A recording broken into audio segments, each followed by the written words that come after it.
con todo su corazón. Amén, vamos a declararlo fuerte.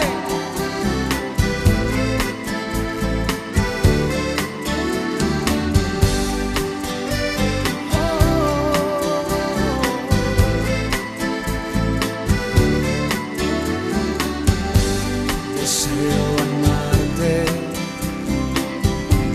deseo adorarte, dame manos limpias y un corazón puro. Deseo amarte, deseo adorarte, dame manos limpias, sí, Señor, corazón puro, que nada estorbe mi adoración. Quiero subir a tu monte, Señor, que todo en mí te dé adoración. Quiero sentir el toque de tu amor, yo quiero ser un adorador. ¿Cuántos adoradores hay aquí?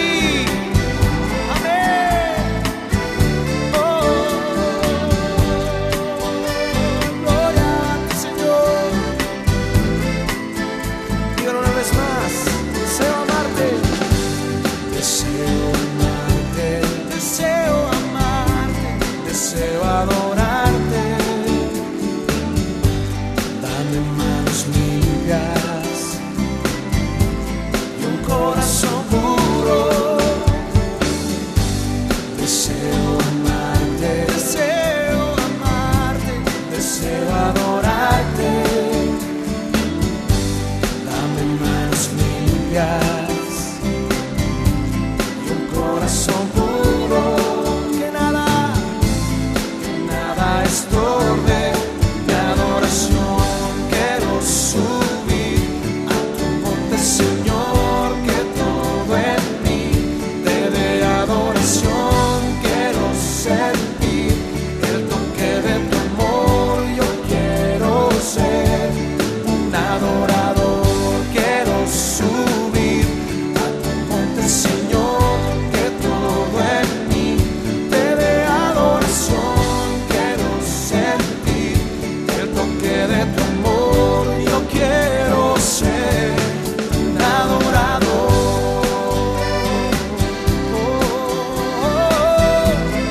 Yo quiero ser un adorador, Señor.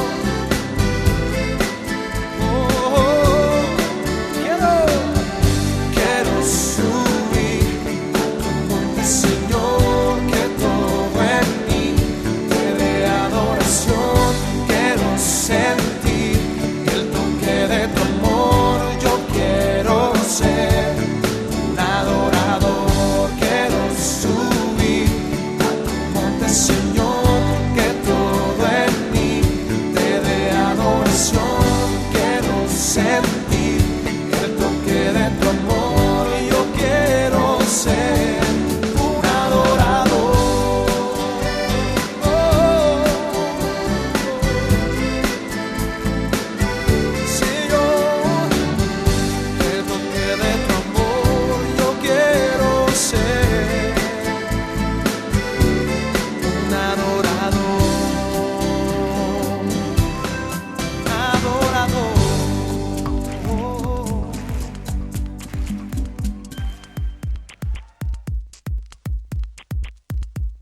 Latino, canta conmigo, vamos unidos, a todo el mundo predicar. Dilo, latino, canta conmigo, vamos unidos, en todo el mundo hay que hablar. Dilo, Latino, canta conmigo, vamos unidos, en todo el mundo hay que hablar.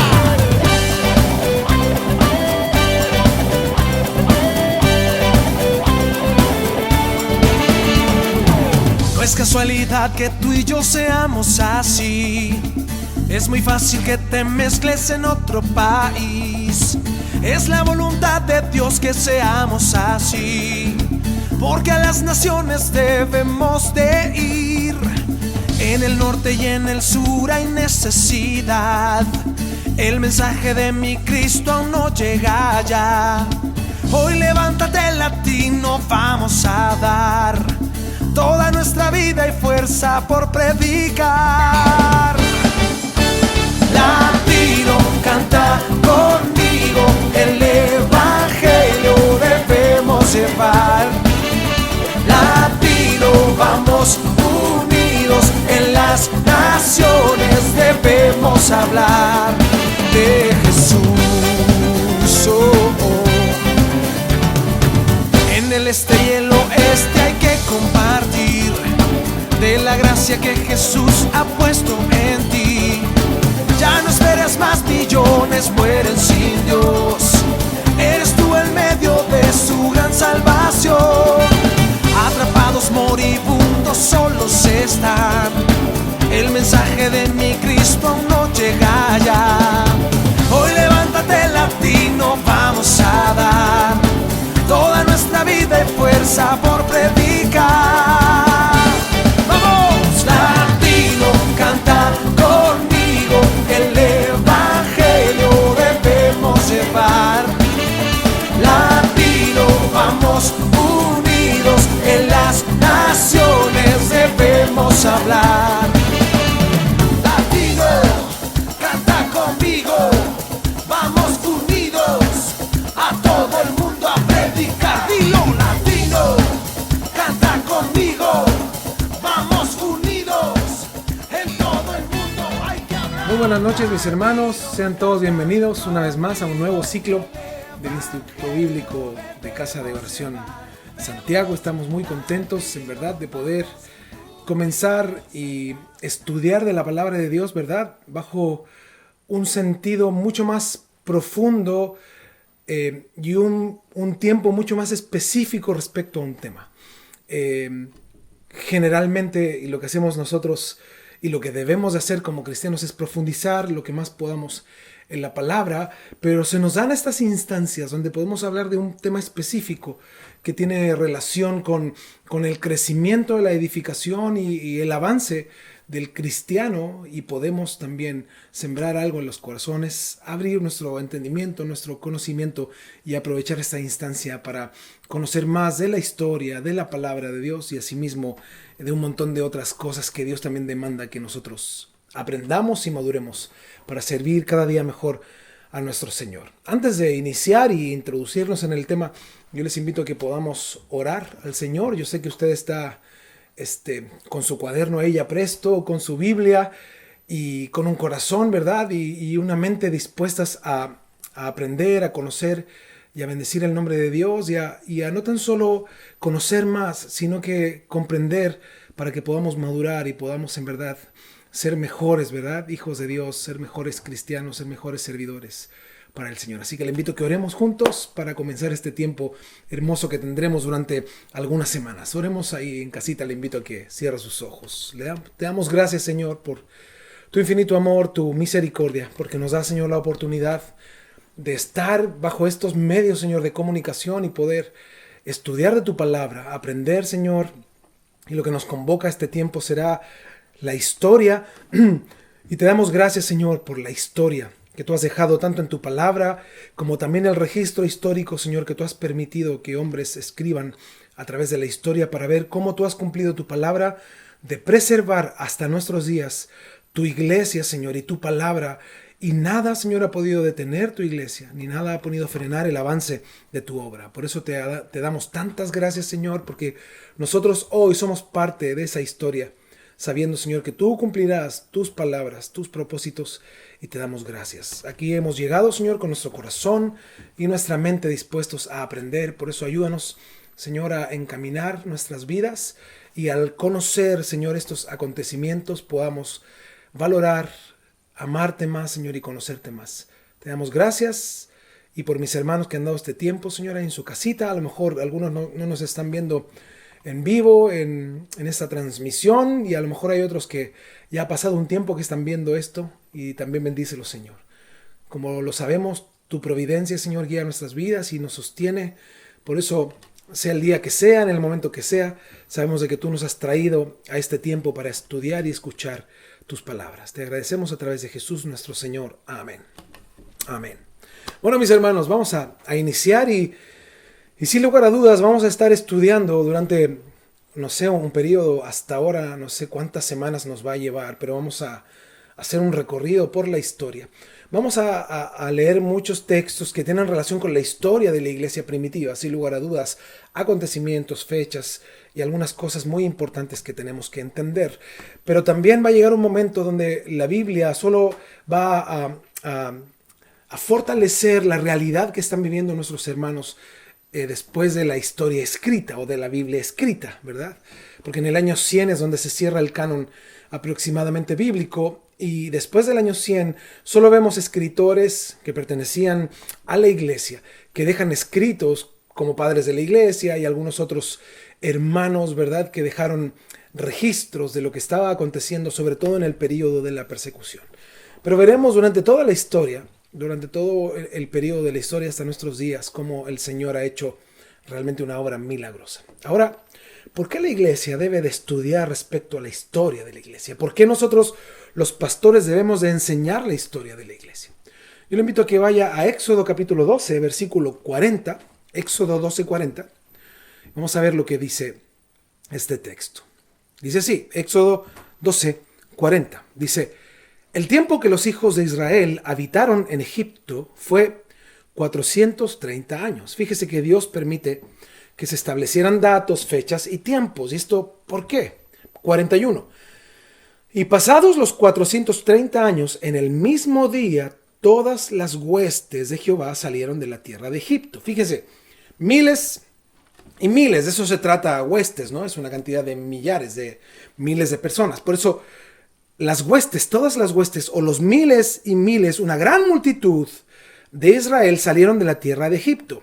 Esto quiere decir, el mismo día donde se conmemoraban 430 años desde que Israel entró a Egipto, el aniversario 430 desde la entrada de Egipto, fue el día en que salieron de Egipto. ¿Ok? Entonces, el mismo día donde se cumplían 430 años, cuando el pueblo de Egipto entró, el día de conmemoración, es el día que salen. ¿Ok? Es por eso este registro es bastante interesante. Versículo 42. Dice Dios: es noche de guardar para Jehová, por haberlos sacado en ella de la tierra de Egipto. Esta noche, dice, deben guardarla para Jehová todos los hijos de Israel en sus generaciones.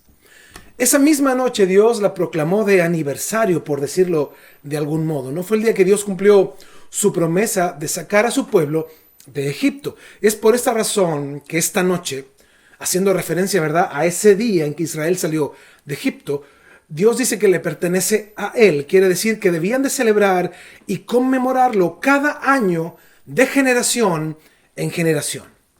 Es por esto que Israel tenía fechas, datos, y Dios estableció que se registraran estos hechos y los datos para enseñar a las generaciones venideras acerca de los hechos gloriosos de Dios. Es por esto que incluso en el Nuevo Testamento tenemos tantas referencias del Antiguo Testamento. Que nadie olvidara la historia. Que nadie ignorara lo que Dios ha hecho y lo que Dios sigue haciendo. Por eso nosotros no podemos ser cristianos que ignoren la historia. Es todo lo contrario. Debemos de estar conectados e informados, mis hermanos, con la historia de la iglesia. Somos la iglesia y debemos de conocer de dónde venimos, ¿no? Por decirlo de algún modo. Porque eso sin duda fortalecerá nuestra fe. Va a abrir nuestros ojos respecto a cómo Dios ha sustentado su iglesia desde el inicio hasta hoy de innumerables formas y actos. Porque la historia muestra que se ha tratado de exterminar a la iglesia, incluso en nuestros tiempos.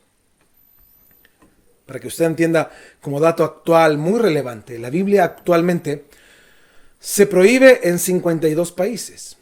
Quienes portan una Biblia, quienes leen una Biblia o tienen una Biblia en su casa, el mínimo o la condena mínima es cárcel. Y hay algunos países donde es pena capital, condenados a muerte.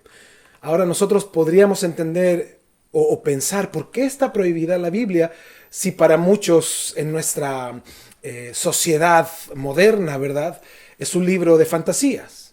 ¿Por qué un libro de fantasías está prohibido en 52 países? es evidente y sabemos de que el hombre y Satanás mismo saben que no es un libro de fantasías, es un libro que da vida. Dice la palabra que conoceremos la verdad, la palabra de Dios, y la verdad nos hará libres. La Biblia dice que la fe viene por el oír y el oír por la palabra de Dios. O sea, el oír la palabra de Dios permite que nuestra fe nazca. Y de esa fe naciente reconocemos que Jesús es Señor y que Él es nuestro único y suficiente Salvador. Es por eso que hoy algunos cristianos incluso de nuestros países, ¿verdad? Sobre todo latinoamericanos y el sistema moderno, no le dan importancia a la palabra de Dios porque mucha gente no tiene idea del costo que sufrieron nuestros hermanos en la historia. A mí me pasó hace muchos años que yo leí un libro que es un libro que habla de los mártires de la iglesia. Y cuando leí ese libro, nunca más dejé de andar trayendo mi Biblia. Aunque puedo tener la Biblia ahí en la tableta o en el teléfono, tengo aplicaciones y cosas por salir a veces de alguna emergencia, pero siento que el tener una Biblia en mis manos no tan solo da honor a Dios, sino que también reconozco la labor que hicieron otros, el precio, el costo, y eso me permite rayarla y tenerla y valorarla por lo que Dios ha hecho en la historia para preservar su iglesia y su palabra. Es por eso que debemos entender, mis hermanos, que la historia nos permite entender cómo la Biblia ha sido sustentada por Dios y la iglesia ha sido sustentada por Dios. ¡Wow! Hermanos, tener hoy una Biblia en nuestras manos es un milagro. Dios ha permitido hoy que tengamos una Biblia y la facilidad de comprar incluso varias versiones. Tenemos la libertad de leerla y de estudiarla sin inconvenientes. No así muchos hermanos nuestros que están en otros países, ¿verdad? En otras zonas. Estudiaremos la historia de personas reales, nuestros antepasados, y si no fuera por ellos y la devoción que tenían de Dios y que tuvieron ellos una pasión ardiente durante la historia, nosotros, mis hermanos, no hubiéramos oído de Jesús. Y esto es simple de comprender. Dios en su gracia les llamó, ¿verdad?, a cada uno. Y sin duda nosotros hoy somos deudores de Dios y de nuestros hermanos que corrieron la carrera antes que nosotros, sin duda. La terminaron con gozo, dice la historia y la palabra, y nos dejaron un hermoso legado, un ejemplo que en su generalidad es servir y vivir para Dios hasta el último suspiro en esta tierra. Antes de nosotros llegar y entrar de lleno en esto de la historia, me impresionó ver las referencias de Jesús cuando Él habló de la iglesia. Vemos en la palabra de Dios que Jesús solo hace 2 referencias a la iglesia. Y lo hacen 2 tópicos bastante importantes. Jesús. El primero, Jesús hace una promesa respecto a la iglesia. Y la promesa es que las fuerzas de la muerte y la oscuridad no prevalecerían contra la iglesia, ni la conquistarían, ni la aniquilarían. Vamos a Mateo 16, 13 al 18. Mateo 16, 13 al 18.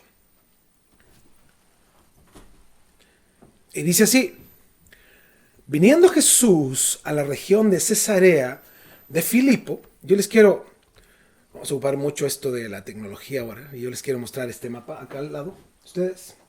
Y pueden ver acá abajo, en esta zona, ahí está Judea, ¿verdad? Está Jerusalén, está Belén cerquita, ustedes pueden ver. Y aquí en la zona media está Samaria, ¿verdad? Está Samaria, y arriba de Samaria, si ustedes ven acá, en este sector está Cesarea de Filipo.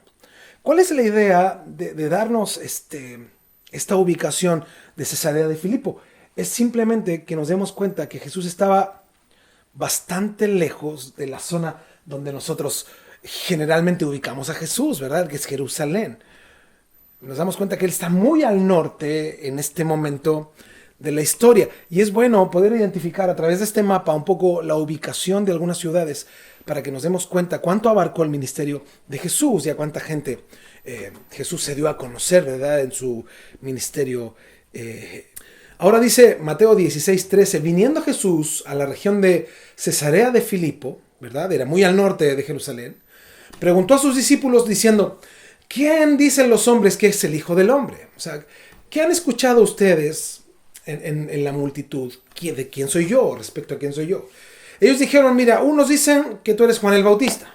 Pues Juan el Bautista era otra persona, ¿no? Se había muerto. Otros dicen que eres Elías. Otros dicen que eres Jeremías o alguno de los profetas. Él les dijo, ¿y vosotros quién decís que soy yo? Y se adelanta Pedro, Simón Pedro, y le dice, tú eres el Cristo, el Hijo del Dios viviente. Esta es una declaración impresionante, ¿verdad? Tú eres el Mesías, tú eres el enviado de Dios, tú eres el Hijo de Dios. ¡Wow! Entonces le respondió Jesús, bienaventurado eres Simón, hijo de Jonás, porque no te lo reveló carne ni sangre, sino mi Padre que está en los cielos. O sea, no nació de su corazón, ¿verdad? No fue una idea en su buena intención, fue una revelación de Dios. Fue Dios, así, el Espíritu Santo, ¿verdad?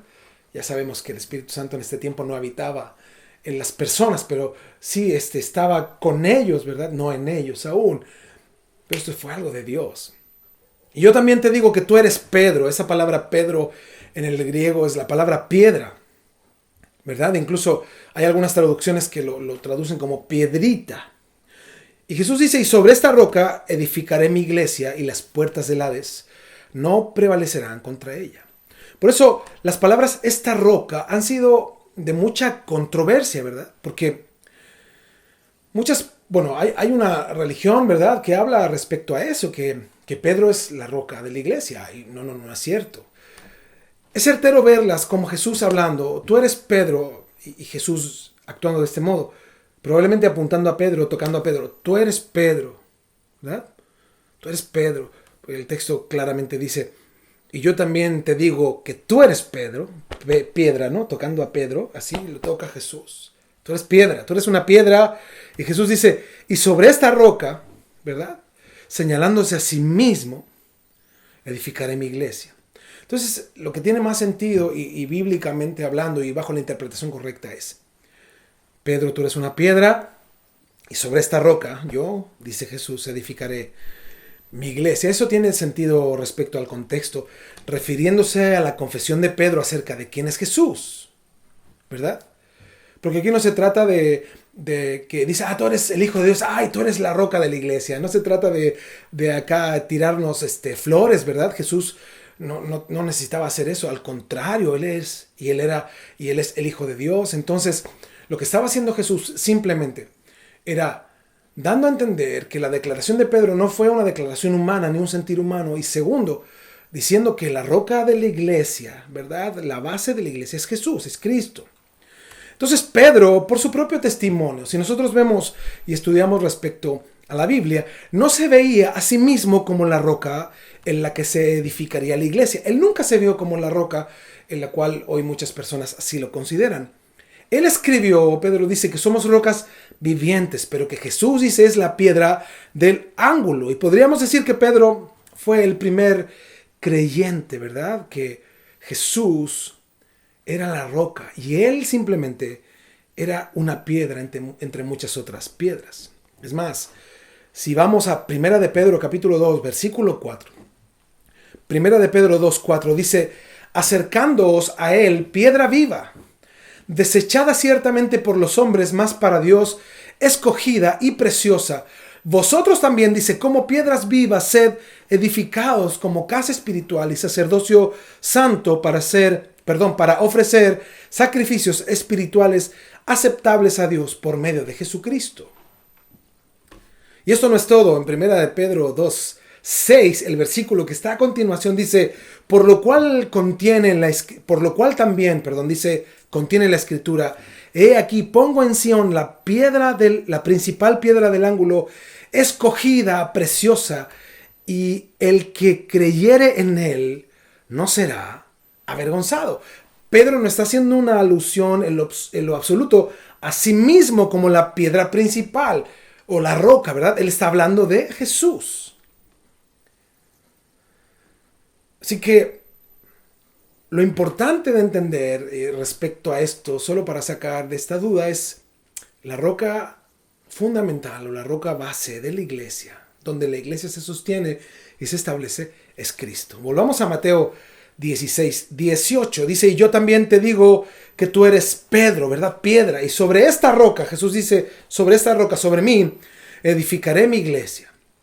Esa palabra, edificaré mi iglesia, es el primer uso de la palabra iglesia en el Nuevo Testamento. Incluso de la Biblia, en este caso, ¿verdad? Usando la palabra griega eclesia. Significativamente, esto era antes del comienzo de lo que normalmente pensamos, ¿verdad? Como iglesia, que inicia el día de Pentecostés en Hechos capítulo 2. Entonces esto demuestra que Jesús estaba anticipando o profetizando lo que vendría por medio de estos discípulos, que luego serían apóstoles. Y en todos aquellos que creyeran a este mensaje, ¿verdad? El mensaje de Jesús, que Él es el Hijo del Dios viviente. Por eso la antigua palabra eclesia no era principalmente una palabra religiosa, para nada. El significado de la palabra eclesia significa llamar fuera, o reunión popular, o un grupo llamado. Entonces, al describir el grupo futuro de sus seguidores y discípulos, Jesús escogió deliberadamente una palabra sin un significado claramente religioso, porque un significado religioso puede haber sido, y yo edificaré mi sinagoga. Eso tenía un concepto de donde se reunían a estudiar la palabra de Dios, a aprender y hacer un culto religioso. No, Jesús está hablando simplemente, yo voy a llamar fuera a un grupo de personas y ustedes serán los encargados de ese grupo que son los llamados afuera, ¿verdad? O llamados a estar fuera. Entonces, esta declaración de Jesús, al describir que en un futuro habría un grupo de sus seguidores y discípulos, y Jesús tomó una palabra que tenía un significado importante, pero no religioso en sí mismo, que era un grupo de personas que estarían llamados a estar fuera. ¡Wow! Suena increíble, ¿verdad? Además, esta declaración de Jesús era un reclamo claro de propiedad. Él dice, y sobre esta roca, hablando de sí mismo, edificaré mi iglesia. O sea, está hablando en un sentido de pertenencia. En conjunto, este texto es una promesa maravillosa. Dice que Él va a juntar a su pueblo y va a ser un solo pueblo y Él lo va a edificar. Él edifica en un cimiento firme, dice, sobre mí, sobre esta roca, edificaré mi iglesia. Y Él edifica algo que le pertenece a Él, dice, mi iglesia. Y termina con una declaración impresionante. Dice, las puertas del Hades no prevalecerán contra ella. Jesús ofrece una promesa, que las fuerzas de la muerte y de la oscuridad no prevalecerán contra la iglesia ni la conquistarán. Esta es una promesa de gran valor en tiempos difíciles o desalentadores, ¿verdad? Para la iglesia, cuando se viven periodos de persecución, hubieron 300 años de persecución y yo me imagino que este texto calaba en el corazón y en las mentes de los hermanos. Hubo un periodo donde se denominó oscurantismo, donde la iglesia tradicional, ¿verdad? Tomó la Biblia, la guardó, la encerró y ocultó algunas traducciones y hubo un tiempo de oscurantismo terrible y las puertas del Hades no prevalecieron contra la iglesia. Y yo me imagino los hermanos incluso del tiempo de la reforma, post-reforma, ¿verdad? Que vivieron periodos también difíciles de la historia. Fueron preservados milagrosamente, Jesús cumpliendo su palabra. Por eso, hay un comentarista puritano llamado John Trapp que dice, todo el poder y la política del infierno combinados, dice, no podrán contra la iglesia. Una esperanza, ¿verdad? Para que nosotros sepamos que hoy que se comenta mucho de esto de que el confinamiento, que por qué la iglesia es afectada. Mis hermanos, nada puede contra la iglesia. ¿Quién? Si Jesús así lo estableció. No hay nada ni nadie que pueda exterminar la iglesia. ¡Qué error más grande! Como la gente a veces opina, ¿verdad? Al contrario, debemos de poner toda nuestra esperanza y confianza en Dios y hacer lo que tenemos que hacer, lo que dice su palabra. Las puertas del infierno, es decir, las maquinaciones y poderes del mundo invisible, no prevalecerán, no afectarán a la iglesia. La iglesia seguirá en pie, Por eso en los tiempos antiguos y las puertas de las ciudades fortificadas se usaban para mantener concilios y generalmente eran lugares de gran fortaleza. Por eso la expresión de nuestro Señor significa que ni las conspiraciones, ni los estratagemas, ni la fuerza de Satanás y sus ángeles nunca prevalecerán tanto como para destruir las verdades sagradas de lo que es el Evangelio, que sostiene por medio de lo milagroso y el milagroso poder de Dios a su iglesia. Por eso un punto de vista correcto, ¿verdad? Es que la iglesia, hasta que el Señor venga, nunca se extinguirá, nunca se acabará. Siempre habrá alguien, siempre habrán personas con una sincera devoción a Dios, en medio de un mundo que quiere destruir, en medio de Satanás y en medio de todas las conspiraciones que se puedan presentar contra la iglesia. Nunca la podrán extinguir. Y esa es la primera referencia de Jesús respecto a la iglesia. Y la segunda referencia de Jesús respecto a la iglesia está en Mateo 18, versículo 15. Mateo 18, 15. Búsquelo, por favor. Y aquí está hablando acerca de conductas cristianas. Dice Mateo 18, 15. Por tanto, si tu hermano peca contra ti, ve y repréndele estando tú y él solos. Si te oyere, has ganado a tu hermano. Mas si no te oyere, toma aún contigo a uno o dos, para que en boca de dos o tres testigos conste toda palabra. Si nosotros vemos todo el capítulo 18, algunos textos, y el contexto que habla, todos estos versículos anteriores, habla de eso, de cómo deben ser las relaciones entre hermanos, cómo debe de procurarse la unidad, procurar velar por los más débiles en la fe. Aquí no está hablando de los soberbios, de los engreídos. En este texto sí, ¿verdad? Pero en los anteriores está hablando y comienza hablando acerca de los más pequeños. De que nosotros debemos de procurar, ¿no? No herir, no dañar con nuestras actitudes que aparentemente tiene un cristiano maduro y dañar a uno más pequeño. Debemos de cuidarnos por amor a ellos que son débiles.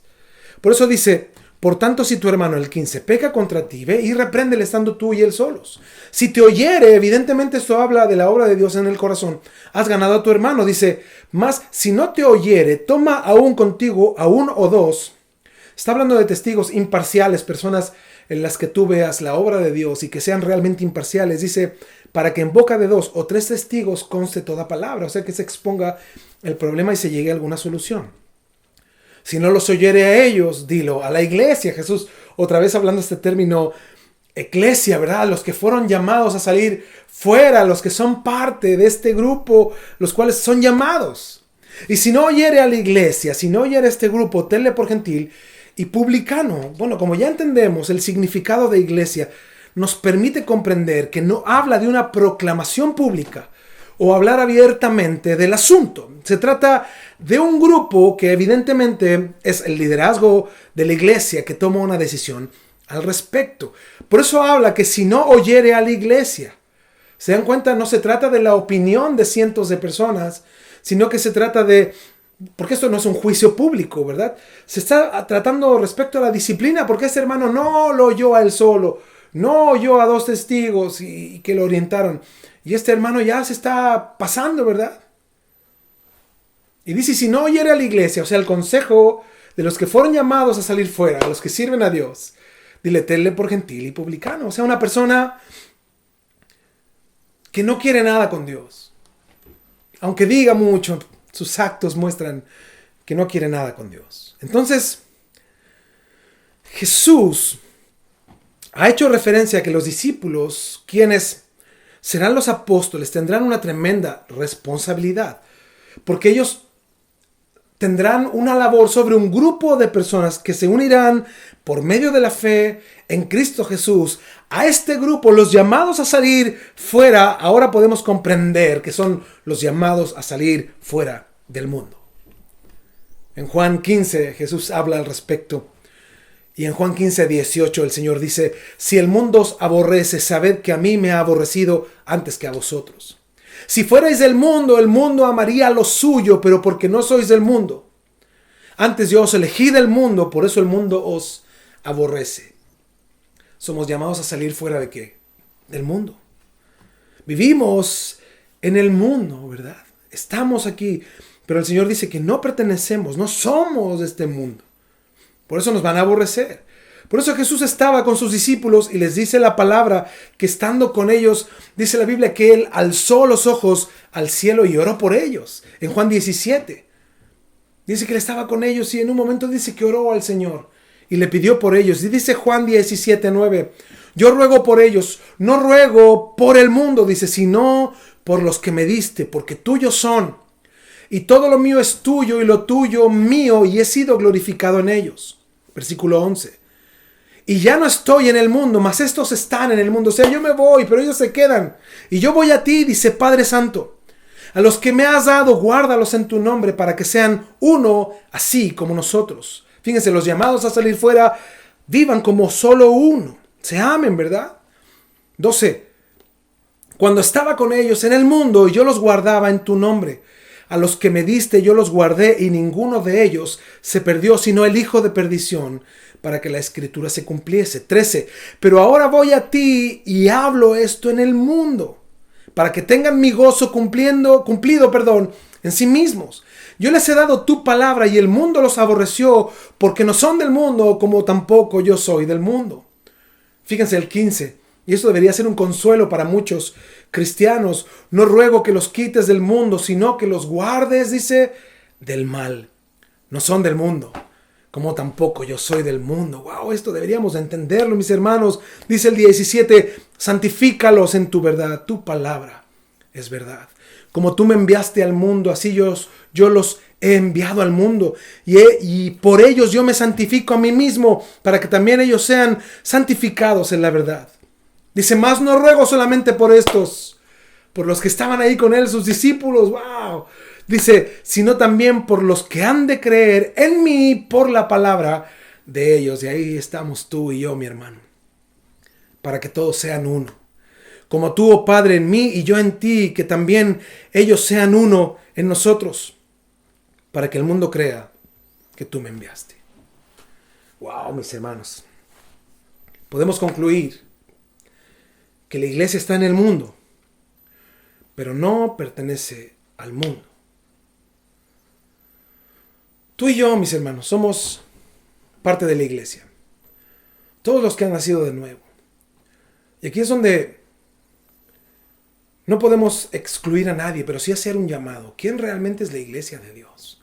¿Todas las iglesias? ¿Todas las denominaciones? ¿Todos los que se autoproclaman cristianos? No. Sabemos que no. Usted puede decir, pero no podemos juzgar. La Biblia dice que nosotros debemos de ver el fruto de las personas y podremos identificar. Mira, en la iglesia primitiva, los hermanos, llegó un momento de tal persecución que ni siquiera podían hablar abiertamente del evangelio.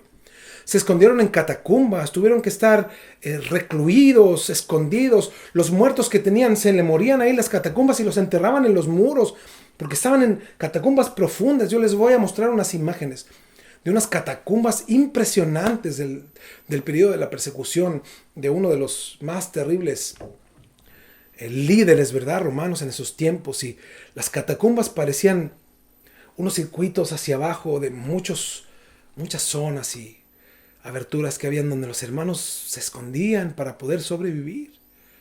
Y no es por tenerle miedo a la muerte, no, ellos sabían que todo tenía su tiempo y que ellos tenían que predicar el evangelio. Esa era su mayor pasión. Entonces, la iglesia no pertenece al mundo y sin duda quien no ha vivido y no ha nacido de nuevo debe de procurar arrepentirse. Quien está en una iglesia y no considera a Cristo como su más grande prioridad, el buscar a Dios, el vivir para Dios como su más grande prioridad, no ha nacido de nuevo. Es por eso que vamos a comenzar este tiempo de estudio. Sin duda nos va a llevar muchas semanas, ¿verdad? Y es muy importante conocer la historia de la iglesia cristiana. Es importante saber cuáles son nuestras raíces. Nuestras raíces no son la iglesia católica, mis hermanos. No cometa ese error, ni menos la Reforma. La Reforma es del siglo XV, ¿verdad? Y eso es muy contemporáneo respecto al inicio de la iglesia, que fue en Hechos 2. En Hechos 2. Se calcula entre el año 32, 33, 34. Ahí es donde se calcula que inició la iglesia. Entonces todo lo que hablaremos desde hoy, sin duda tiene un inicio en la palabra de Dios. Y vamos a continuar con documentos históricos, porque todo está en la historia, ¿verdad? De hechos muy fuertes y muy increíbles. Y vamos a ver el inicio de la iglesia, cómo se fue desarrollando la iglesia, cómo también muchas personas se fueron apartando de Cristo. Y llega un periodo muy triste de la historia también. Y ese periodo dura muchos años y luego viene el tiempo de la Reforma. Veremos el oscurantismo, un tiempo terrible también en la iglesia. Y cómo afectó incluso el periodo de la Reforma hasta nuestros días.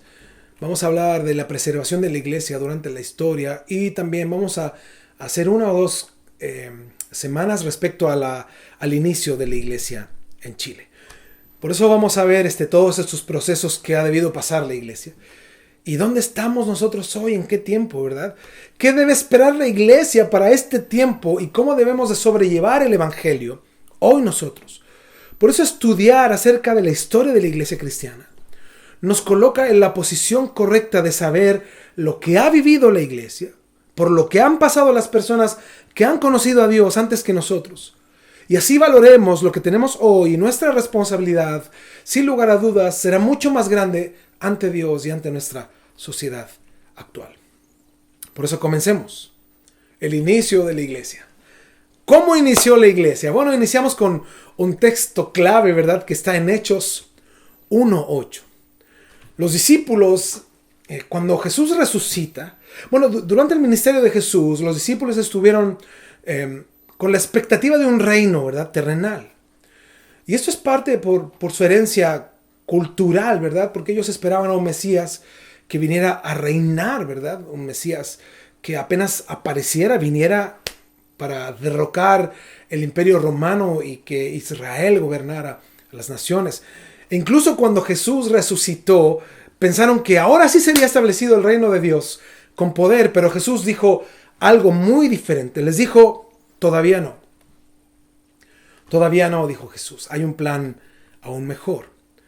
Y en Hechos 1:8 Jesús les dice a sus discípulos, antes de ascender al cielo, les dice, pero recibiréis poder cuando haya venido sobre vosotros el Espíritu Santo, y me seréis testigos en Jerusalén, en toda Judea, en Samaria, y hasta lo último de la tierra. ¡Wow! Qué increíble, ¿no? Este texto. Me seréis testigos. Y yo me hacía una pregunta. ¿Cómo es que un carpintero le hablaba a un grupo de sus seguidores, quienes no tenían recursos económicos, quienes no tenían educación? Ninguno de ellos había salido a más de 150 kilómetros de distancia de su ciudad natal, de su hogar. Y Jesús les está hablando de una misión mundial. Les está diciendo, no tan solo tienen que llegar a la próxima ciudad, sino a los rincones más lejanos de la tierra. ¡Wow! ¡Qué increíble!, ¿no? Porque ¿cómo actúa Dios, verdad? Dios no actúa en base a cómo actuamos los hombres, que los hombres actuamos en base al dinero que tenemos, al sostenimiento que tenemos, a las capacidades que tenemos. No, Dios no ve nada de eso. Dios ve corazones dispuestos y disponibles para servirle. Vamos a Mateo 24:12. Vamos a Mateo 24:12. Y vamos a ver acá unos textos respecto a esta misión mundial, ¿verdad? Dice Mateo 24:12, y por haberse multiplicado la maldad, hablando en contexto a los textos anteriores, Jesús habló de falsos cristos, que muchos tropezarían, que ellos serían aborrecidos, habrían falsos profetas, habría mucho engaño y mucha presión por ser cristianos. Dice que por haberse multiplicado esa maldad, todo eso, el amor de muchos, se enfriará. Y da una clave impresionante. Dice, más el que persevere hasta el fin, este será salvo. Y en el 14 viene la misión. Y será predicado este evangelio del reino. Dice, en todo el mundo. Está hablando del mensaje que ellos debían de llevar. no un mensaje que otros tienen.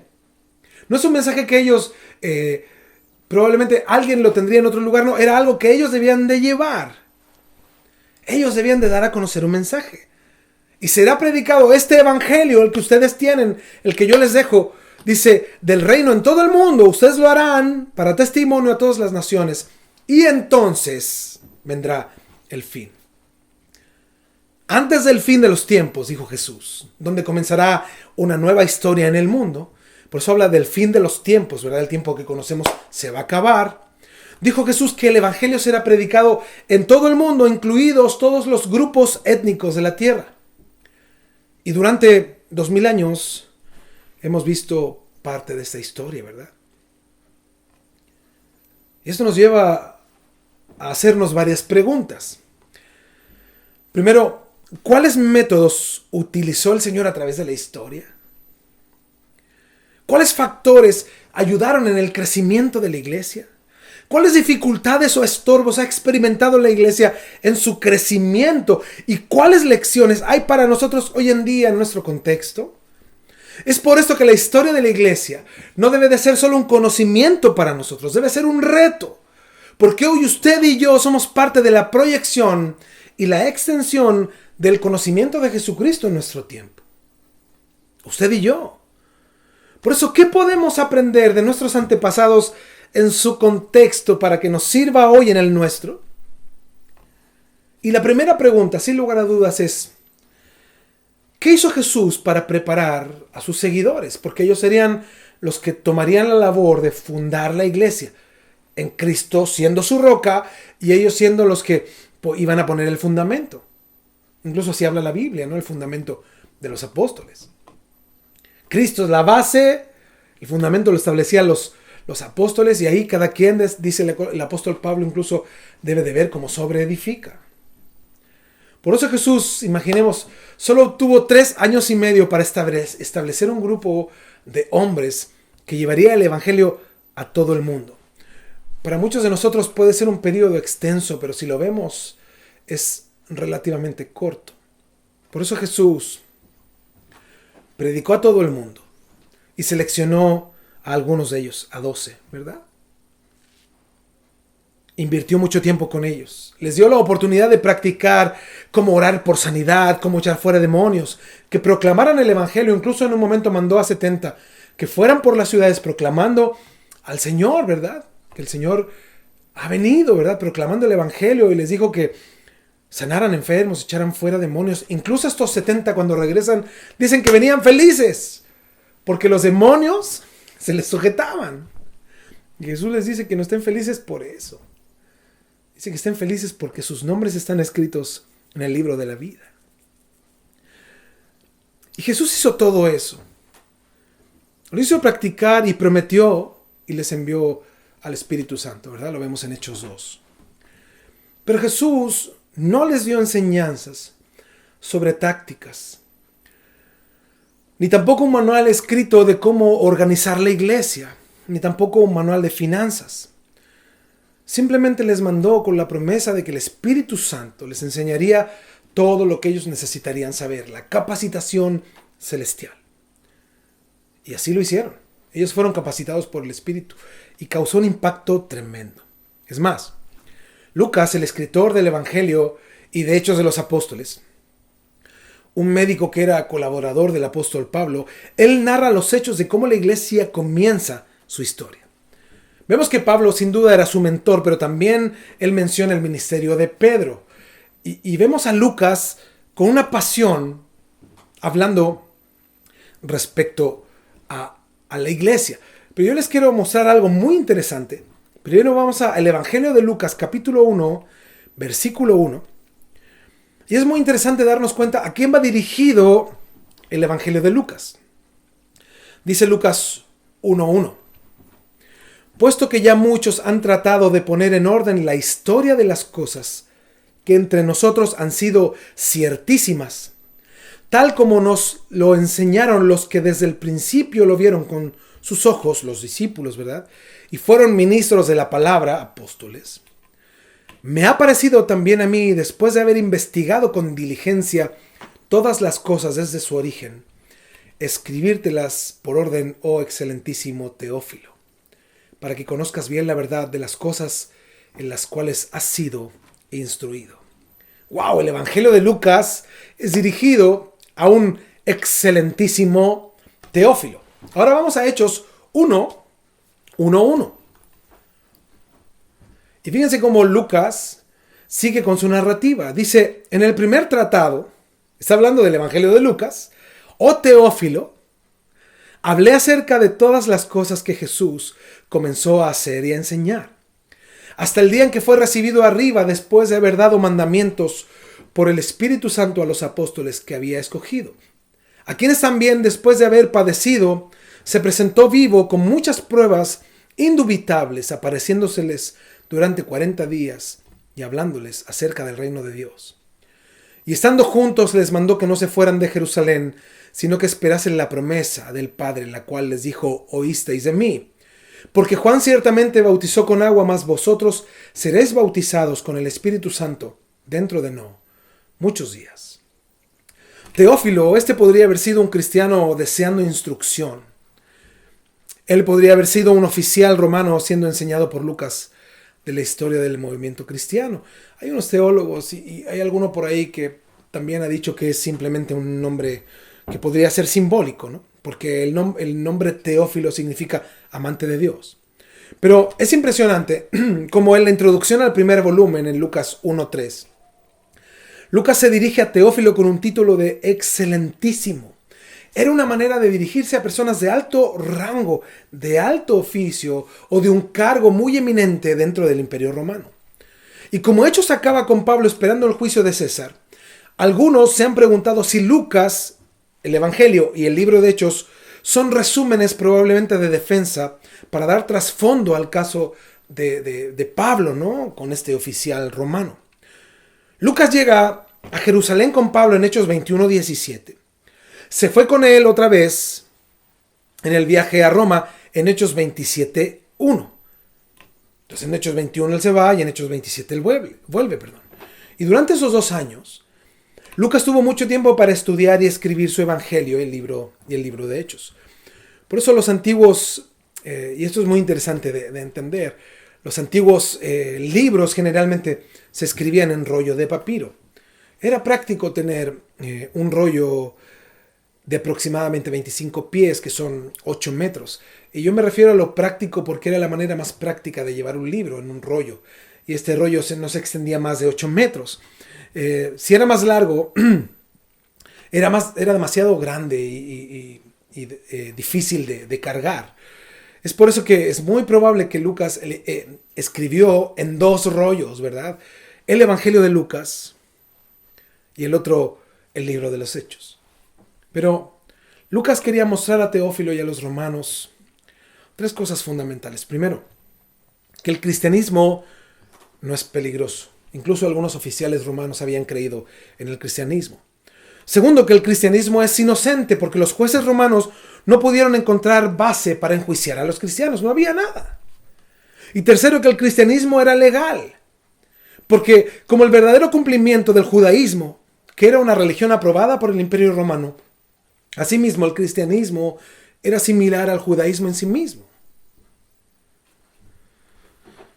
Por eso en Hechos 1 vemos la promesa de Jesús antes de su ascensión al cielo.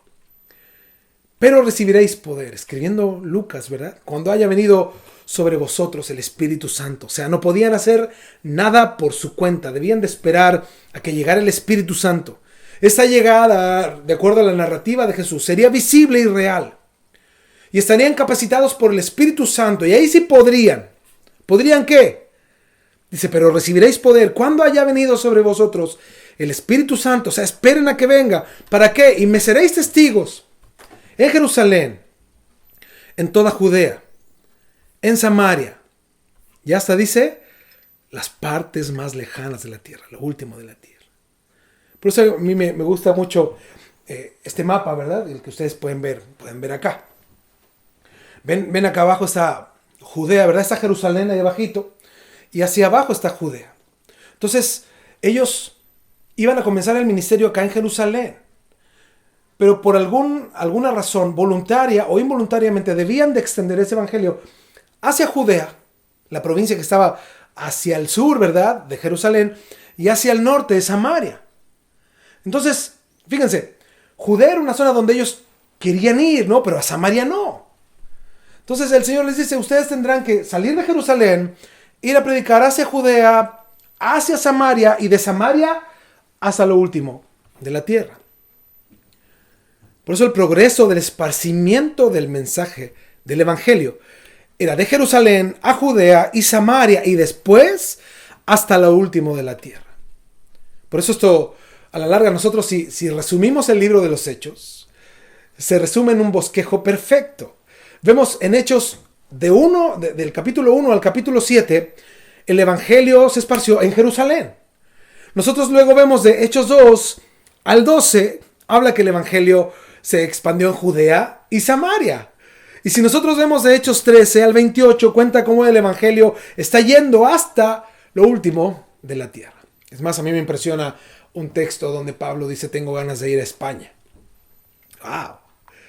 Y bueno, muchos dicen que sí, estuvo en España, ¿verdad? Entonces podemos imaginar, ¿verdad?, las objeciones que los discípulos quizá hayan pensado contra los lugares de ministerio que Jesús describió: Jerusalén, Judea y Samaria. Jerusalén era donde Jesús fue ejecutado por la palabra de una multitud enojada, ¿verdad? Toda la zona de Jerusalén para ellos no era un lugar muy acepto para predicar. Al contrario, miraban a la gente y decían, pero si ustedes crucificaron al Señor. Vemos que en Judea se rechazó el ministerio de Jesús y Jesús los envía a Judea. Y Samaria, era considerada un basurero de mestizos impuros. Así los llamaban ellos. Ellos, para ir a las zonas del norte, rodeaban Samaria, no querían pasar por Samaria.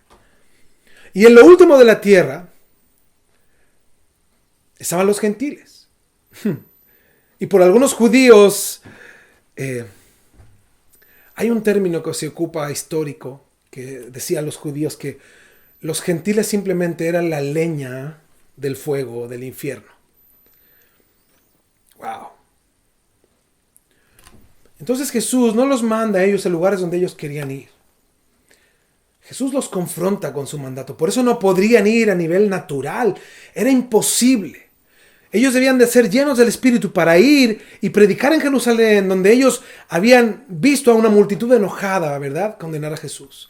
Debían de ir a Judea, donde donde el ministerio de Jesús fue rechazado cabalmente. Y también asimismo ir donde ellos no querían ir ni aceptaban ir, que era a Samaria. Y el paso que venía eran los gentiles. Por eso, aún así, Dios quiso que se enviaran testigos a todos estos lugares. Y el Espíritu Santo los capacitaría para ese trabajo. Pues es impresionante ver la obra grandiosa de Dios. Vamos al inicio de la iglesia entonces. El inicio de la iglesia. Vamos a Hechos 2, versículo 1. Y el inicio de la iglesia, o la iglesia, parte con un acontecimiento increíble y marca un glorioso inicio de la iglesia. Hechos 2, 1. Dice así: cuando llegó el día de Pentecostés, estaban todos unánimes juntos. Ahí está hablando de que estaban todos en el mismo lugar y en un mismo sentir. No solo está hablando de lo geográfico, ¿verdad?, de que estaban todos en un lugar, sino también en un mismo sentir. Y esto ocurre un día muy, muy particular, ¿verdad? Un día importante, y era muy reconocido este día por el pueblo judío. El Pentecostés era una de las 3 fiestas más importantes del calendario religioso del pueblo de Israel. Era una fiesta que fue ordenada por Dios como acción de gracias para dar alabanzas a Dios por las cosechas de los primeros frutos del grano en Israel. Y esta fiesta caía 50 días después de la Pascua judía. Por eso debemos entender que Cristo muere el día de la Pascua, un viernes. Y a partir del siguiente día, el sábado, comenzaba el conteo de 50 días para el Pentecostés. Entonces, después del primer día de reposo, después de la Pascua, 50 días después se celebraba la fiesta de Pentecostés. Era una fiesta conocida también como la fiesta de las semanas. y también conocida como la fiesta del Día de las Primicias. Era la fiesta más grande y la mejor atendida de las grandes fiestas en Jerusalén. Las condiciones para viajar, climáticas y sociales, eran las mejores. Estaban en su mejor punto y se cree que fue la fiesta más grande de mayor convocatoria en la historia. Esta era una peregrinación religiosa enorme, una celebración gigantesca. Ahora, los fariseos habían comenzado a enseñar que esta fiesta, el día exacto del inicio de esta fiesta, coincidía exactamente con el día en que Dios le dio la ley a Moisés. Y si esto era cierto, este día adquiere aún más significado porque el día en que se conmemora la llegada de la ley a Israel es el día en que Dios le da el Espíritu a su iglesia. O sea, imagínense, si el mismo día en que Dios le dio la ley a Israel fue el mismo día que llegó el Espíritu Santo, wow, esto era algo muy ordenado por Dios. Bueno, Dios es un Dios de orden, ¿verdad? Pero es algo realmente milagroso, porque marcaba el inicio de una era, ¿verdad? De un nuevo tiempo, ¿verdad? El mismo día. Esto puede ser simplemente un dato curioso, ¿verdad? O un hecho increíble de Dios. Solo lo quería agregar. Entonces terminaba el periodo de la ley y todo el judaísmo que había estado centrado en la Torá, la ley de Moisés, todo era dirigido por la ley y a partir de ahora se inicia la iglesia y todo está centrado ahora en Cristo y dirigido por el Espíritu Santo. Y ese es el periodo de la historia en el que usted y yo vivimos hoy. Por eso el día de Pentecostés, el día donde todo cambió, los creyentes desde ahora tendrían un poder que no habían conocido jamás. Tendrían una unidad y dirección sobrenatural, Dios en el nombre. Entonces, no es Pentecostés por lo que ocurrió, es una fiesta judía. El nombre Pentecostés es el nombre de la fiesta, el día de Pentecostés o de 50 días después. Y fue el día que Dios escogió para dar inicio a su iglesia. Versículo 1. Cuando llegó el día de Pentecostés, la fiesta, estaban todos unánimes juntos. La gente enfiestada. ¿Qué dijo Jesús? Ustedes esperen ahí. Esperen, esperen, esperen. La Biblia narra que Jesús se apareció después de resucitar a más de 500 personas. Y el día de Pentecostés en el aposento alto estaban solo 120 personas. ¡Wow! Esta espera, ¿verdad?, provocó que los 120 estuvieran en un mismo sentir, orando en una sola dirección, con un sentido de profunda unidad. Imagínense, ninguno quería estar ausente de lo que Dios haría. Estaban esperando la promesa de Jesús. Vendría el Espíritu Santo y les capacitaría. Pero eso no es todo. Ellos estaban llenos de temor también. Porque habían pasado 10 días desde que Jesús ascendió al cielo. Jesús les ordenó que esperaran la venida del Espíritu Santo. Ellos estaban encerrados en el aposento alto porque luego de que Jesús murió y que ascendió al cielo, muchos los buscaban. Había un temor por el asesinato de Jesús y están orando y hablando entre ellos mismos. Están encerrados, temerosos, porque había una persecución para los seguidores cercanos de Jesús. Pero mientras ellos estaban con temor, encerrados, estaban al mismo tiempo esperando la promesa del Consolador, ser capacitados por Dios para seguir adelante. No sabían cuánto tardaría, cuánto debían de esperar. Ellos estaban buscando y esperando lo que Dios demandó de ellos. No sabían cuántos días tardaría la promesa de Dios. Sería fácil pensar, no, va a ser mañana, en 3 días, en una semana. No, ellos ya llevaban 10 días enteros esperando. Versículo 2. Y de repente vino del cielo. Esto significa en el original que viene de un origen sobrenatural, que vino de Dios. No tuvo otro origen sino de Dios. Y de repente vino del cielo, viene de Dios, un estruendo. Y eso sí era real. Algo que viene de Dios, viene un estruendo, dice, como de un viento recio, lleno de fuerza, que soplaba, el cual llenó toda la casa donde estaban sentados. Una fuerte ráfaga de viento llenó, ¡pum!, toda la casa. Y se les aparecieron lenguas repartidas como de fuego, asentándose sobre cada uno de ellos. El Espíritu mora en silencio en las vidas de cada creyente. Pero el inicio y en el inicio de la iglesia, vemos que el Espíritu no llegó en silencio. Dios usó 3 elementos claves para hacer la llegada del Espíritu Santo evidente. Primero, usó, dice, un estruendo como de un viento. La palabra viento en hebreo es la palabra ruah, que habla espíritu y habla de aliento. Y el viento, la palabra en griego es neuma, que significa espíritu. Entonces, la palabra nos expresa que el Espíritu desciende de forma tangible, real y a la vez invisible. O sea, con poder, pero invisible. El estruendo del cielo no era en sí mismo un viento, era el sonido del Espíritu Santo, siendo derramado sobre los discípulos y en los discípulos. O sea, lo que provocó algo que pudieron oír, que pudieron sentir, como un viento recio, un estruendo, fue el Espíritu Santo, el mover del Espíritu, pero de manera invisible. Y dice que fueron repartidas lenguas como de fuego. Esta palabra, lenguas como de fuego, vemos que el fuego es una muestra del poder de Dios, de la presencia de Dios. Es una muestra tangible de que Dios está ahí. Ahora vemos la presencia del Espíritu Santo representada con fuego en la vida de cada creyente. Esto en el original no habla de una lengua humana en forma de fuego, sino la punta de una llama o la llama visible de una hoguera o un incendio. Todos llenos del Espíritu, todos con un símbolo de Dios en ellos. Se cumplía la palabra de Cristo, que Dios ahora vendría a habitar en cada uno de los creyentes de manera permanente. No estaba el fuego a su lado, ni en una zarza, ni en una columna, ¿verdad? Ahora el fuego estaba en ellos. Ya no estaba con ellos, estaba en ellos. Entonces la figura de lenguas como de fuego habla de manera gráfica de la llenura, de lo increíble del poder de Dios depositado en cada creyente, que lo inunda, lo desborda, lo completa. Así como una hoguera que tenía un espacio por donde se abría para echar más carbón, y cuando se abría y había mucho fuego, salía la llama. Esa es la figura. Cada uno tenía lenguas repartidas como de fuego. O sea que estaban tan llenos, tan saciados, que el fuego salía de ellos.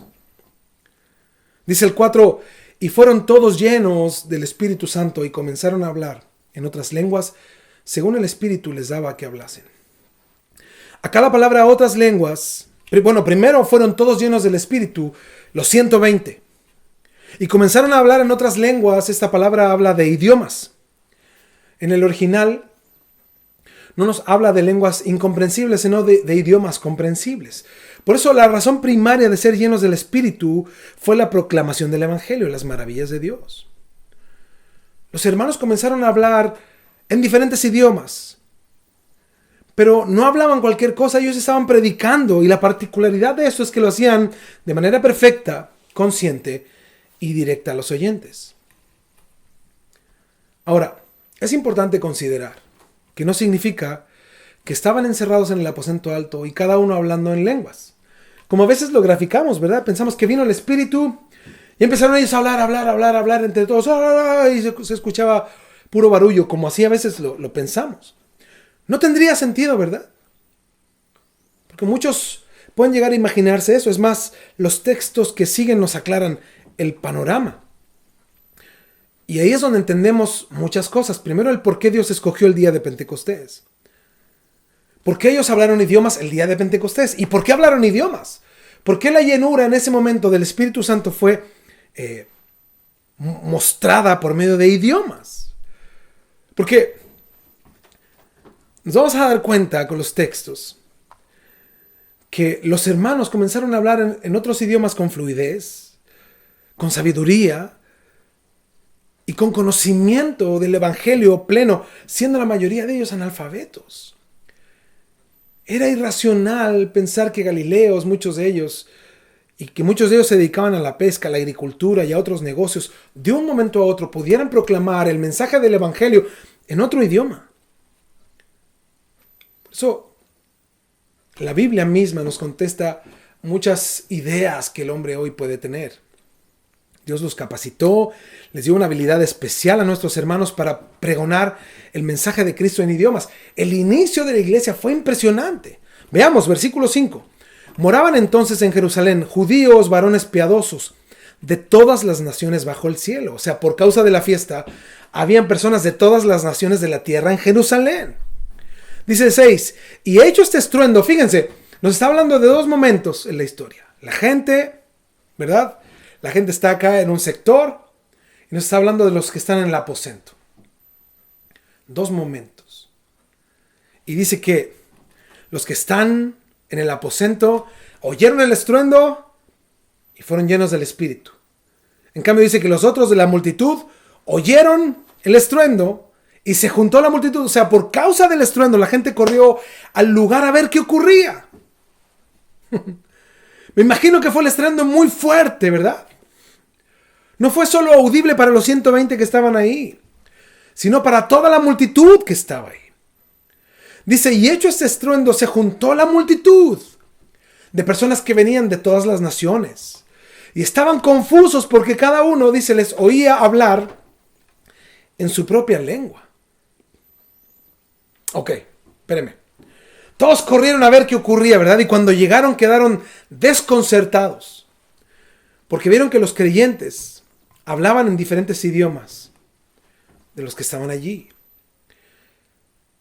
Aquí entendemos de que no era un grupo de personas hablando entre ellos, sino que estos idiomas dados por Dios fueron oídos por otros, por quienes estaban ahora producto del estruendo, los miles de extranjeros que allí se congregaron por el ruido. Entonces vino el ruido, lo que pasaba dentro del lugar, el ruido, la llenura del Espíritu, vino toda la gente, y cuando ellos fueron llenos del Espíritu salieron hablando otras lenguas que ahora tiene sentido que escuchaban los que estaban afuera.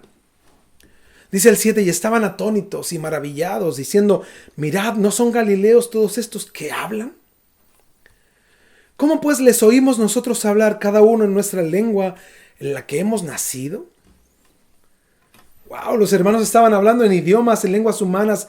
Ninguno de ellos necesitaba un intérprete. Lo hacían de manera comprensible, consciente, sabia, perfecta. Eran claros en lo que decían. El mensaje era directo. Por eso aquí es donde muchas personas al leer este texto comienzan con la controversia.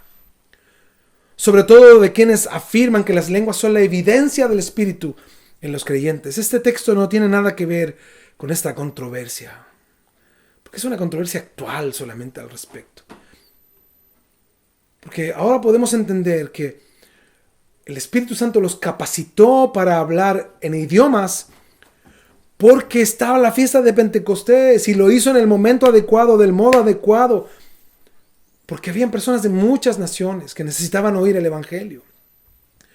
Por eso dice el 5, moraban entonces en Jerusalén judíos, varones piadosos, dice, de todas las naciones bajo el cielo. Y hecho este estruendo, se juntó la multitud y estaban confusos porque cada uno les oía hablar en su propia lengua y estaban atónitos y maravillados, diciendo, mirad, ¿no son galileos todos estos que hablan? ¿Cómo pues les oímos nosotros hablar cada uno en nuestra lengua en la que hemos nacido? Partos, medos, elamitas y los que habitamos en Mesopotamia, en Judea, en Capadocia, en el Ponto y en Asia, en Frigia y Panfilia, en Egipto y en las regiones de África, más allá de Cirene. Y romanos, dice aquí, residentes, tanto judíos como prosélitos.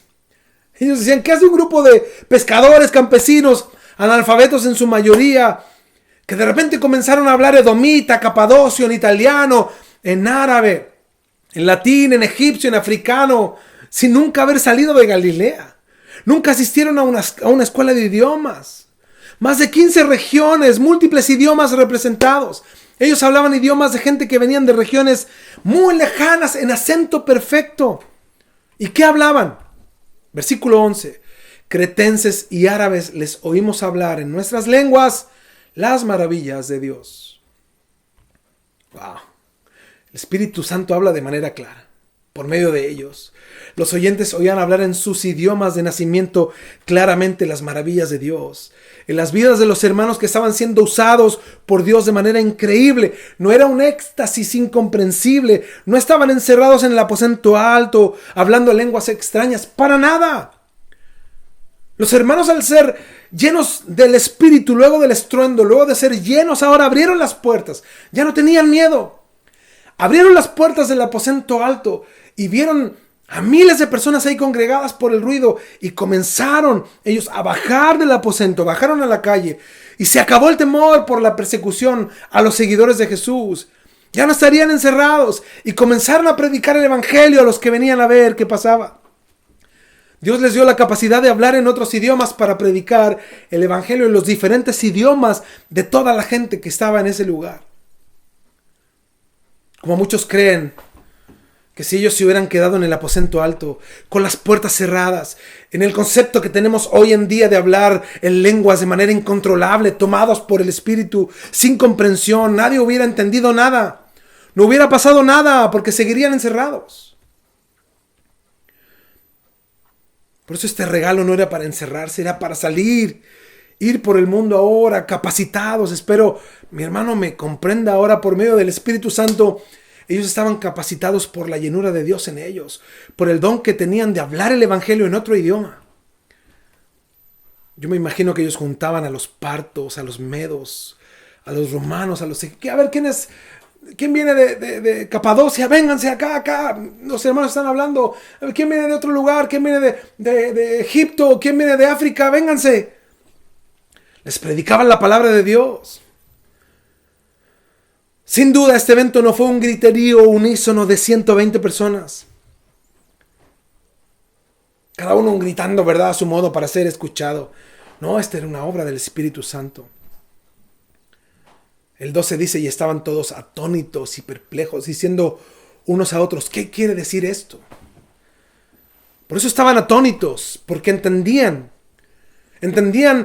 lo que se les hablaba, estaban perplejos de lo que ocurría, que unos galileos de un momento a otro podían hablar en idiomas diferentes de manera clara y pregonaban, dice el texto, las maravillas de Dios.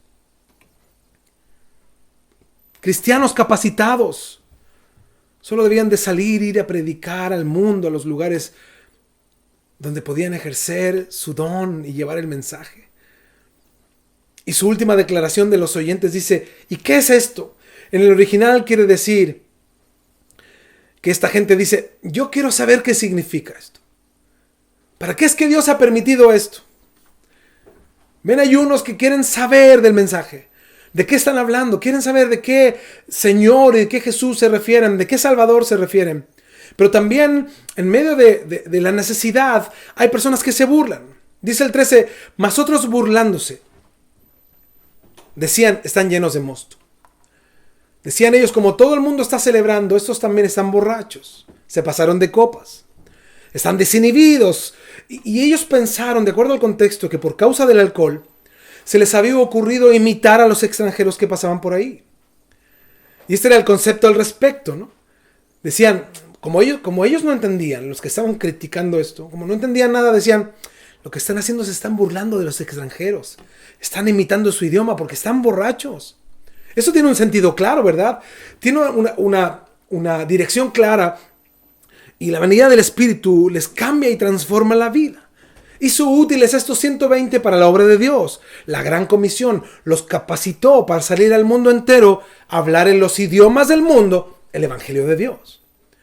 Por eso es impresionante la última pregunta que hacen los que querían saber más respecto al evangelio. ¿Qué significa esto? Yo quiero saber por qué Dios permitió esto. Esta gente anhelaba conocer el plan completo, la revelación de Dios. Y mi hermano, te digo algo, nosotros somos tan bendecidos y a la vez tan profundamente ciegos que no nos damos cuenta que lo que otros anhelaban, tú y yo lo tenemos, es la palabra de Dios. Mientras mucha gente preguntaba y decía que quería conocer y saber lo que ellos explicaban, había otro grupo que decía, pues están borrachos, se están burlando de los extranjeros. Vamos al versículo 14. Entonces Pedro, poniéndose en pie con los 11, alzó la voz y les habló diciendo, varones judíos, wow, y todos los que habitáis en Jerusalén, esto os sea notorio y oíd mis palabras. Porque estos no están ebrios. Ahí hablándoles a los que decían que estaban ebrios, ¿verdad? Como vosotros suponéis. No le está hablando a toda la multitud, solo al pequeño grupo que dijo, esos se están burlando porque están borrachos, se burlan de los pobres extranjeros. Dice, porque estos no están ebrios como vosotros suponéis, puesto que es la hora tercera del día, o sea, las 9 de la mañana. Mas esto es lo dicho por el profeta Joel. Y en los postreros días, dice Dios, derramaré de mi espíritu sobre toda carne, y vuestros hijos y vuestras hijas profetizarán, vuestros jóvenes verán visiones, y vuestros ancianos soñarán sueños. Y de cierto sobre mis siervos y sobre mis siervas en aquellos días derramaré de mi espíritu y profetizarán. Y daré prodigios arriba en el cielo y señales abajo en la tierra, sangre y fuego y vapor de humo. El sol se convertirá en tinieblas y la luna en sangre, antes que venga el día del Señor grande y manifiesto. Y todo aquel que invocar el nombre del Señor será salvo. Wow, ahí Pedro inicia su mensaje. También él fue capacitado. Pero se dan cuenta que no está hablando él en un idioma, él está hablando en el idioma del pueblo. Pero ¿cuál es la capacitación de Pedro que es diferente a los demás? Es que Pedro ahora está predicando bajo el poder de Dios. ¡Wow! Él está predicando bajo la llenura del Espíritu, hablando la verdad, e incluso él está haciendo alusión a textos, ¿verdad?, del Antiguo Testamento. Eso es grandioso. Él habla de la salvación por medio de Jesús, habla del Evangelio por medio de Jesús, el Evangelio que es Jesús, habla de que no hay salvación por medio de nadie ni de nada, solo por medio de Cristo. Y avancemos al versículo 36, dice: sepa pues ciertísimamente toda la casa de Israel que este Jesús a quien vosotros crucificasteis, Dios le ha hecho Señor y Cristo. Wow. De todo el discurso, el versículo 37 lo resume con: al oír esto, se compungieron de corazón y dijeron a Pedro y a los otros apóstoles: varones hermanos, ¿qué haremos? Wow. ¿Qué haremos? ¿Qué tenemos que hacer? La gran multitud que escuchaba a Pedro fue conmovida grandemente por su proclamación de la verdad. Con denuedo preguntaron a Pedro cómo debían de responder. La respuesta de la multitud nos ayuda a poner en perspectiva correcta a los eventos de aquel día de Pentecostés. El ejercitar el don de lenguas produjo en los oyentes dos cosas: asombro y burlas, sin duda. Pero no fue hasta que el Evangelio fue predicado que vino la convicción del Espíritu Santo. Por eso esa fue la obra que Dios realmente quiso lograr. El don de lenguas fue usado para llamar la atención. Fue algo milagroso que captó la atención de los oyentes. ¿Pero para qué? Para que los oyentes preguntaran: ¿cuál es el propósito de Dios con esto? Para que luego oyera la palabra de Dios que trajo convicción de pecado y la obra del Espíritu que abrió sus ojos. Ahora, ¿cómo se hizo esto? Eso es lo que yo me imagino. Pedro predicando y los hermanos que hablaban en otros idiomas traduciendo literalmente lo que decía Pedro. Pedro hablaba con denuedo y hablaba lo que él estaba exhortando, y los hermanos ahí hablándoles, traduciendo. Era una reunión políglota, miles de personas escuchando el Evangelio en su idioma y sintiendo, comprendiendo y experimentando lo que Dios estaba haciendo en medio de ellos. Por eso la palabra de Dios los traspasó. No fue el milagro que presenciaron, no fueron los dones en acción, no fueron las palabras de Pedro, fue el Espíritu Santo que abrió sus ojos por medio de la palabra de Dios expuesta. Por eso dice el versículo 17: al oír esto se compungieron de corazón y dijeron a Pedro y a los otros apóstoles: varones hermanos, ¿qué haremos? El significado literal de compungieron de corazón significa ser apuñalado. Se usa de un modo figurado para explicar que experimentaron un dolor agudo y profundo. El dolor lo sintieron en su ser. La palabra penetró hasta lo más profundo de sus conciencias. Pero esto no era suficiente. El Espíritu les ha convencido de pecado y dan un paso más allá, dirigiéndose a Pedro y a los demás apóstoles, y les dicen: ¿qué haremos? Ahora que sabemos, ahora que comprendemos, ¿qué sigue? Pedro les dijo: arrepentíos y bautícese cada uno de vosotros en el nombre de Jesucristo para perdón de los pecados, y recibiréis el don del Espíritu Santo. Porque para vosotros es la promesa, y para vuestros hijos, y para todos los que están lejos, para cuantos el Señor nuestro Dios llamare. Y con otras muchas palabras testificaba y les exhortaba diciendo: sed salvos de esta perversa generación. Así que los que recibieron su palabra fueron bautizados y se añadieron aquel día como 3,000 personas. ¡Wow! Y esto cada vez que lo leo me sorprende igual.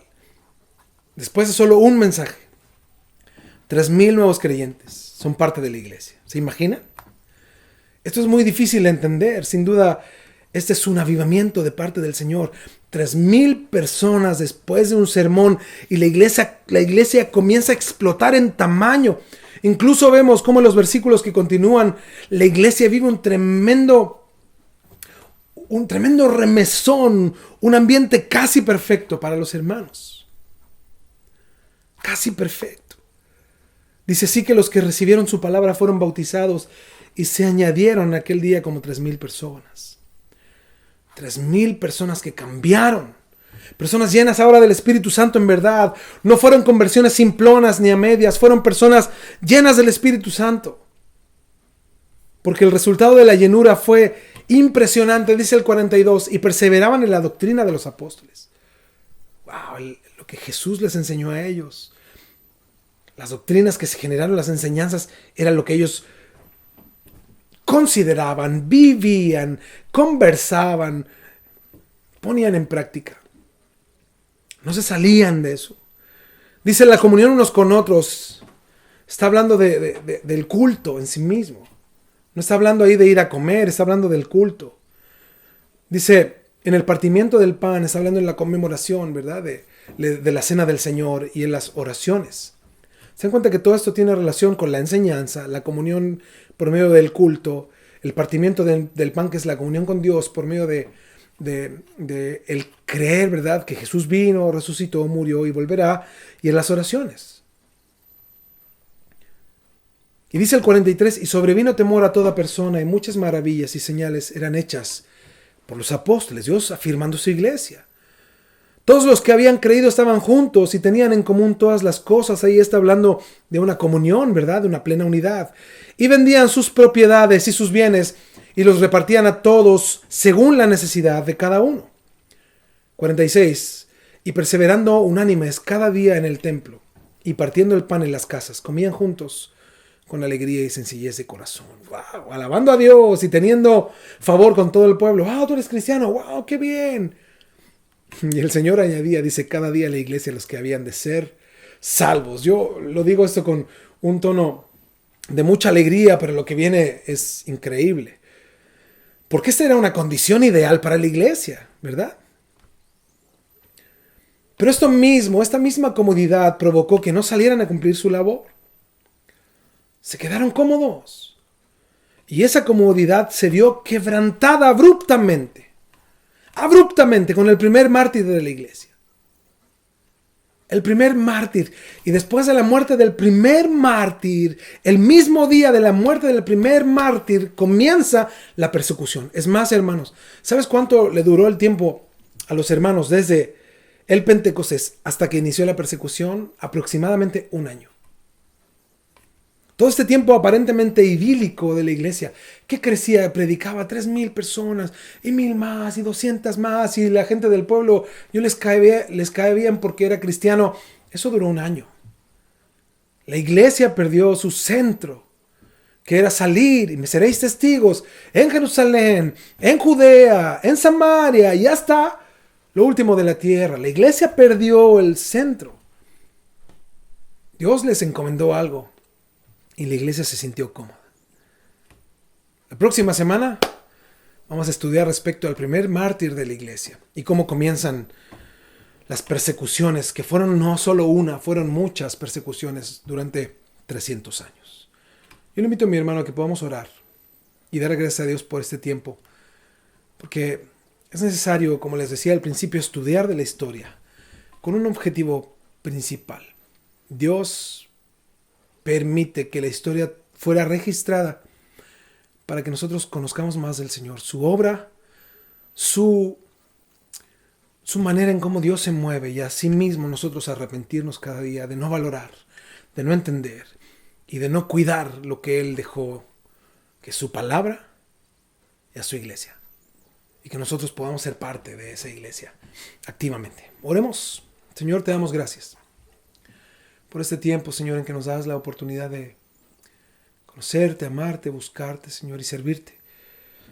Te pedimos con todo nuestro corazón que esta hoy, la primera clase donde estamos comenzando con la historia de la iglesia, pueda traer a nuestros corazones un sesgo, Señor, profundo de responsabilidad, de valorar lo que tú has hecho en la historia para con tu iglesia. Que podamos, Señor, nosotros buscarte, amarte, honrarte, servirte y valorar y cuidar lo que tú nos has dado hoy, Señor. Que es tu palabra, el costo de tu palabra, Señor.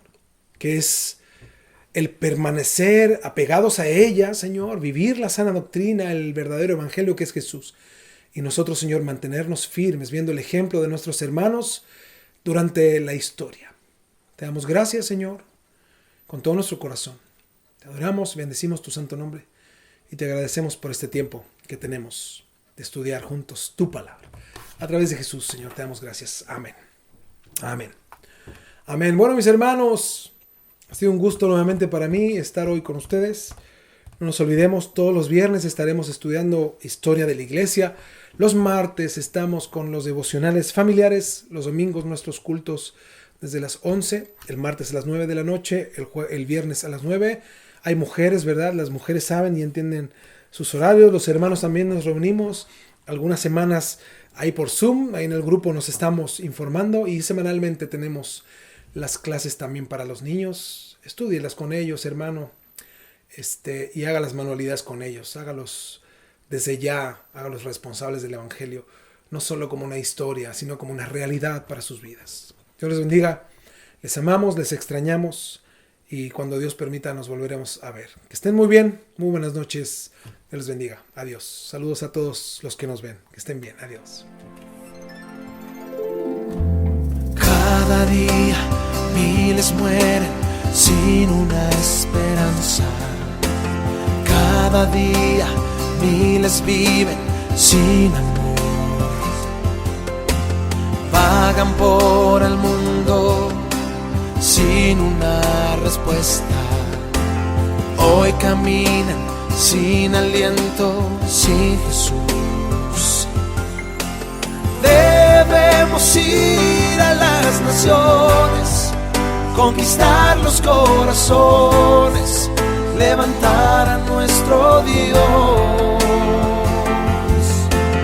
Debemos ir en pos de ellos, proclamar entre los pueblos de su gran salvación. Debemos ir a las naciones, conquistar los corazones, levantar a nuestro Dios.